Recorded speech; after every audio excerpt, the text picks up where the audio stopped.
Hello, I'm Margot Politis. Welcome to Study English, IELTS preparation. Today we're going to talk about the environment. Global warming is caused by the presence of greenhouse gases in the atmosphere. One of the worst greenhouse gases is carbon dioxide. We're going to look at the language of cause and effect while we find out why these greenhouse gases are a problem. The main problem is our use of fossil fuels. So what we've done is put the whole natural system out of balance by digging up coal and oil that took about 200 million years to accumulate, and we're releasing it all in about 100 years. So it's put the whole system just out of balance at the moment, which has resulted in higher levels of these gases in the atmosphere. That was Dr. Roger Francie talking about the natural system. He says that the natural system is out of balance. He also talked about the causes and effects of this. Listen for the main cause of the natural system being out of balance. The main problem is our use of fossil fuels. He says the main problem is our use of fossil fuels. So if we look at a table of cause and effect, we can say that the use of fossil fuels is a cause, and the natural system out of balance is an effect. Listen again. The main problem is our use of fossil fuels. So what we've done is put the whole natural system out of balance by digging up coal and oil that took about 200 million years to accumulate, and we're releasing it all in about 100 years. So the natural system has been put out of balance by people digging up and burning coal and oil. This releases gases into the atmosphere. Coal and oil are fossil fuels. So if we go back to the table of cause and effect, we can say that digging up and burning coal and oil is another cause. See if you can hear another effect. The main problem is our use of fossil fuels. So what we've done is put the whole natural system out of balance by digging up coal and oil that took about 200 million years to accumulate, and we're releasing it all in about 100 years. So it's put the whole system just out of balance at the moment, which has resulted in higher levels of these gases in the atmosphere. It's put the whole system out of balance, which has resulted in higher levels of gases in the atmosphere. So here, the natural system out of balance is now a cause. It has resulted in, or caused, higher levels of gases in the atmosphere. This is an effect. To express these relationships, there are many different word choices. We can use verbs like causes, leads to, results in.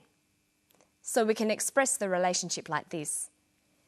A causes B, A leads to B, A results in B. Listen to an example here. So it's put the whole system out of balance at the moment, which has resulted in higher levels of these gases in the atmosphere. Our use of fossil fuels has resulted in higher levels of gases. But we can also express the cause-effect relationship the other way round. Higher levels of gases are the result of our use of fossil fuels.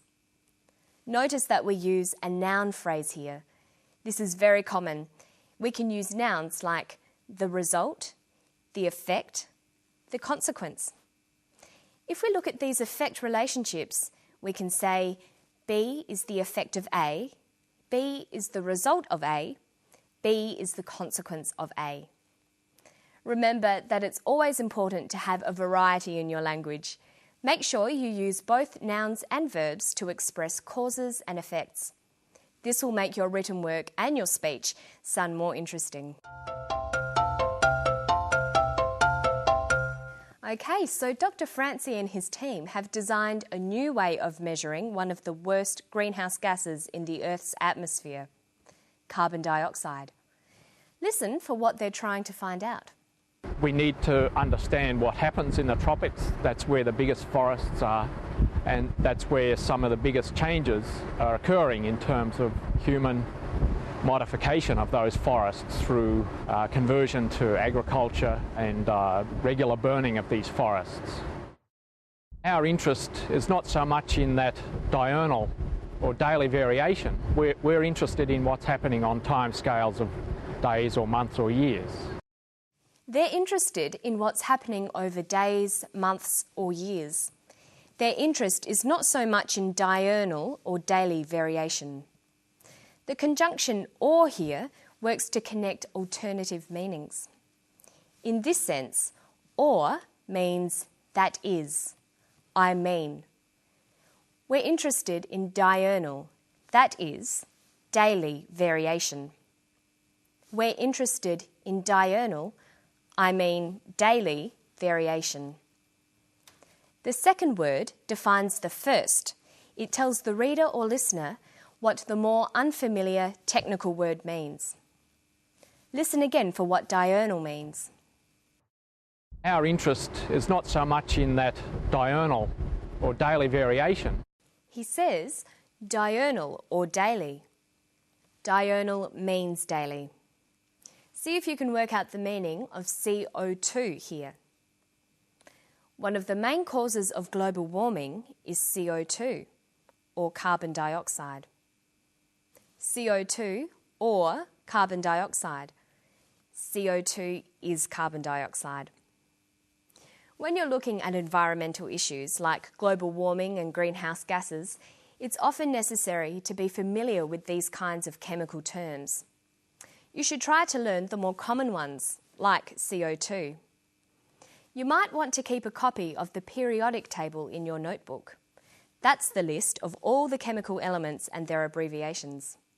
Here are some of them. Hydrogen is H, but helium is HE. Notice that with abbreviations of elements, the first letter is always a capital and the others are always small.